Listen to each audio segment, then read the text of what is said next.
Hello student, कैसे हैं आप सब। उम्मीद करता हूं आप सब अच्छे होंगे, मस्त होंगे, बेहतर होंगे, आपकी पढ़ाई बेहतर चल रही होगी। बच्चों, बोर्ड एग्जाम 2023 में एमपी बोर्ड के बच्चों के लिए काफ़ी कुछ टाइम टेबल आने के बाद मैंने डिसीजन लिया है, क्योंकि बच्चों आप लोगों के लिए जैसे हिंदी ग्रामर के जितने भी क्वेश्चन हैं लगभग 5-10 वीडियोज आपको प्रोवाइड कराया जाएगा। तो हिंदी ग्रामर के कैसे 2-2 नंबर में क्वेश्चन पूछे जा सकते हैं, कैसे 1-1 नंबर में क्वेश्चन पूछे जा सकते हैं, इस पर मैं पूरा आपको समझाने वाला हूं। जैसे गद्य लेखन कैसे करना है आपको, यदि मान लीजिए लेखक परिचय आ जाए तो कैसे लिखना है।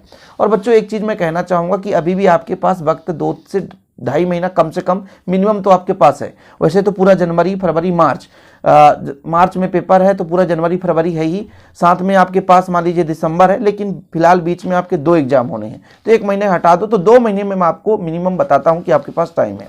अब इन 2 महीने में कैसे आपको स्ट्रेटजी बनाना है बच्चों, इसके लिए मैं खुद आपके लिए निरंतर जैसे ऑब्जेक्टिव क्वेश्चन की सीरीज चलाऊंगा, जितना केमिस्ट्री का हो सकेगा, फिजिक्स का हो सकेगा, बायोलॉजी का क्वेश्चन हो सकेगा।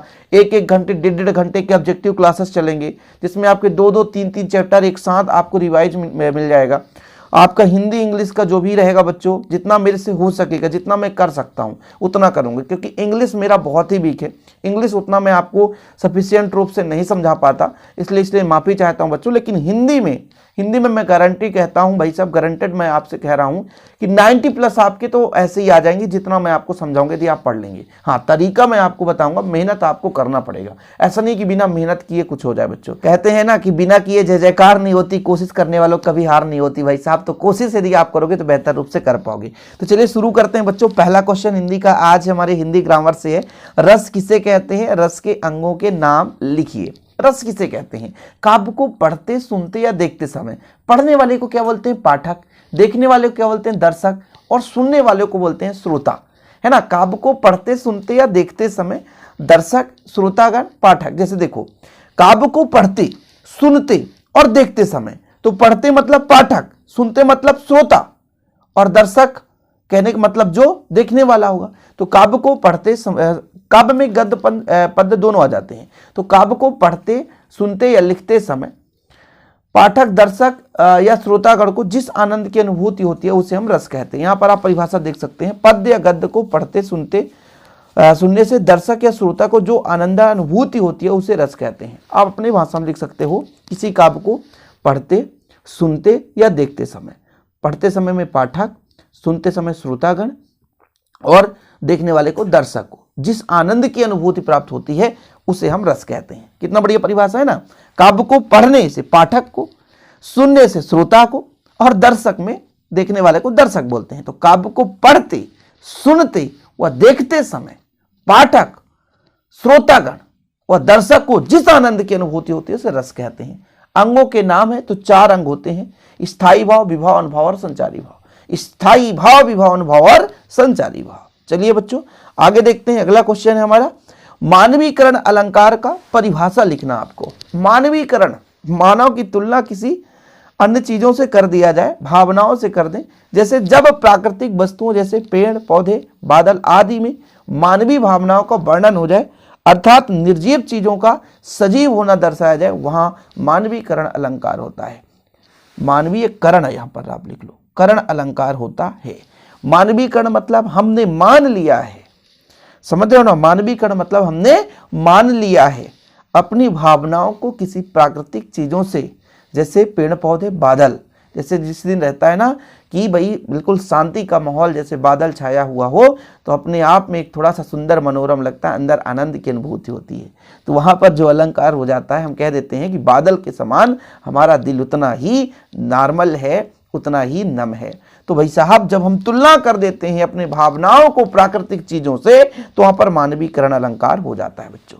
चलिए यहां पर अगला क्वेश्चन आप देखोगे कि विरोधाभास अलंकार की विशेषताएं क्या है। विरोधाभास, विरोध, ऐसा हमारे पास काव्य का कोई भी गद्य पद्य यहाँ पर हो जिससे विरोध का अनुभव हो, है ना। विरोधाभास अलंकार हिंदी कविताओं में प्रयुक्त अलंकार का एक भेद है। विशेषताएं हैं, 2 विशेषता लिखना है। विरोधाभास अलंकार के अंतर्गत एक ही वाक्य में आपस में कटाक्ष करते हुए 2 या 2 से अधिक भावों का प्रयोग किया जाता है। विरोधाभास, लगे कि विरोध हो रहा है लेकिन विरोध वास्तविक रूप से ना हो, तो वहाँ पर विरोधाभास अलंकार होता है। सबको पता है कि किसी भी काव्य में ऐसा लगे कि विरोध किया जा रहा है लेकिन विरोध ना हो बच्चों, समझ रहे हो। चलिए,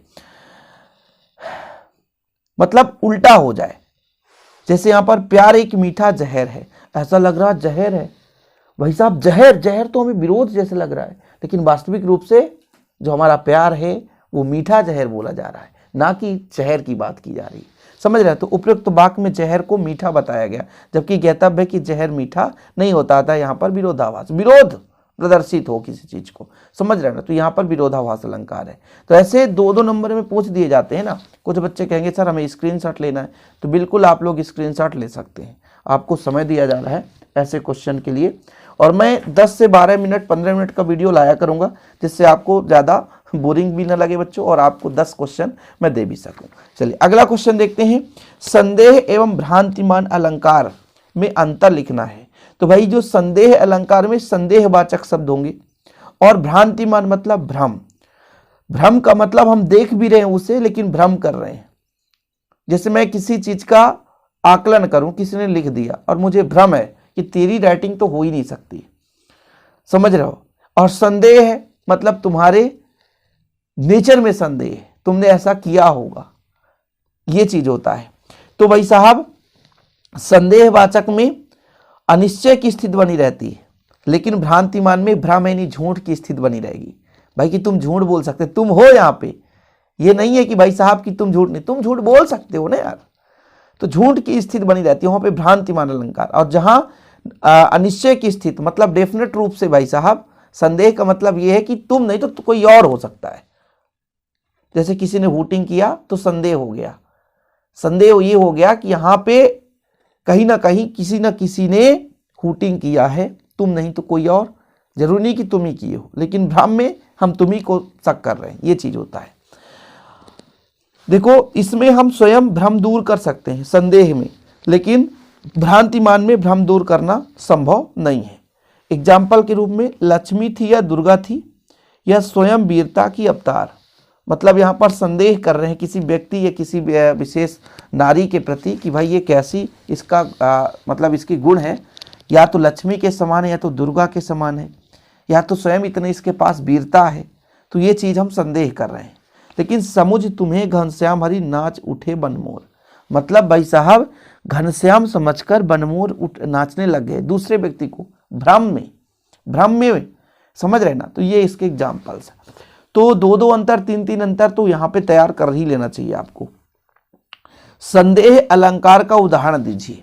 देखो लक्ष्मी थी या दुर्गा थी या स्वयं वीरता की अवतार, कितना बढ़िया उदाहरण है। उदाहरण तो हम कहना चाहेंगे कि हर एक अलंकार का आपको पता होना चाहिए, ठीक है। तो लक्ष्मी थी या दुर्गा थी या स्वयं वीरता की अवतार बच्चों। चलिए अगला देखो, भ्रांतिमान अलंकार की परिभाषा एवं उदाहरण दीजिए। भ्रांतिमान मतलब भ्रम जहां पर हो जाए, तो भ्रमवश जब एक वस्तु को दूसरी वस्तु समझ लिया जाए तो वहां पर भ्रांतिमान अलंकार है। एक वस्तु को दूसरी वस्तु समझा जाए भ्रांतिमान होता है, लेकिन संदेह में ऐसा नहीं होता। संदेह में एक व्यक्ति है, उसके बारे में हम सोच रहे हैं कि हमें संदेह है कि तुम एक महान व्यक्ति हो, राम हो कि कृष्ण जी हो, क्या हो, ये चीज है, समझ रहे ना ये चीज, ठीक है। चलिए आगे देखते हैं बच्चों, अगला प्रश्न देखते हैं। तत्सम शब्द किसे कहते हैं? तत्सम शब्द किसे कहते हैं? 1 नंबर में क्वेश्चन पूछ दिया जाएगा या 2 नंबर में। तो वे शब्द जो हिंदी में ज्यों के त्यों ग्रहण किए जाते हैं, मतलब संस्कृत से, कहाँ से? संस्कृत से ज्यों के त्यों हिंदी में ले लिए जाते हैं, उसे हम तत्सम शब्द कहते हैं। वे शब्द जो हिंदी में ज्यों के त्यों ग्रहण किए जाते हैं, मतलब संस्कृत से उठा करके, उसे हम तत्सम शब्द कहते हैं। मुहावरे लोकोक्ति में अंतर आपको तैयार करना है। मुहावरा स्वतंत्र रूप से प्रयुक्त नहीं होता, कहीं ना कहीं वाक्य में इसका हम प्रयोग करते हैं, लेकिन लोकोक्ति खुद अपने आप में एक वाक्य के रूप में होता है, इसलिए लोकोक्ति वाक्य के रूप में प्रयोग हो सकती है। मुहावरा जब हम प्रयोग करते हैं तो किसी न किसी वाक्य में जोड़कर प्रयोग करते हैं, लेकिन जो लोकोक्ति है खुद में एक वाक्य होता है।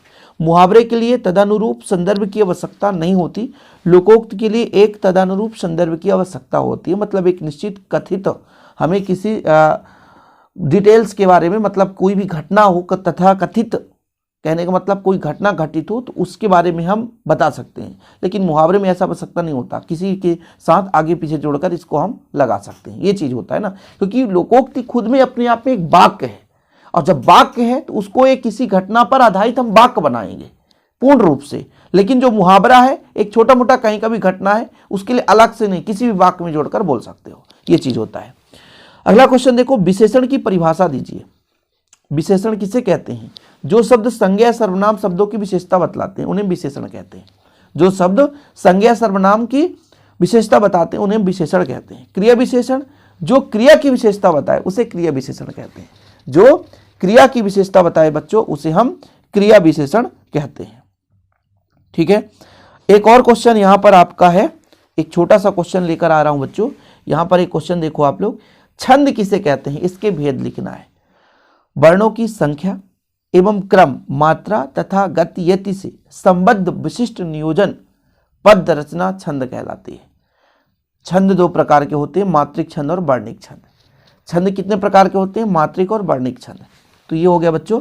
विरोधाभास अलंकार का यदि मैं आपसे कहूं उदाहरण दे दो तो ये लो, विरोधाभास अलंकार का उदाहरण लिख लो आप।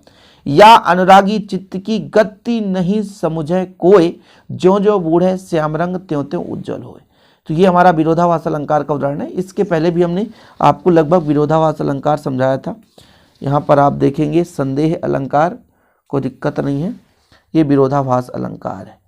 बढ़िया, एक सस्ता प्यार एक मीठा जहर है, ये आसानी से भी याद कर सकते हो बच्चों। ओके, तो आज हिंदी में मैंने कोशिश किया कि कुछ क्वेश्चन आपको कराऊं, और ऐसे ही यदि आपको चाहिए तो हिंदी का एक पुराना प्लेलिस्ट है, उसी में इसको मैं ऐड कर दूंगा बच्चों, आप लोग देख लेना। ठीक है, हिंदी का अलग से प्लेलिस्ट बना है, पुराना प्लेलिस्ट है, उसी प्लेलिस्ट में आपको ये वीडियोज मिल जाएंगे, और उस पर और वीडियोज हैं उन्हें भी देख सकते हो। पुराने वीडियो भी आपके हेल्पफुल हो सकता है। तो जितना आप प्रैक्टिस करोगे, जितना आप रिवीजन करोगे, उतना आपको है ना हेल्पफुल होने वाला है भाई साहब एनुअल एग्जाम में। चलिए बच्चों, मिलते हैं वीडियो के साथ। जय हिंद, वंदे मातरम।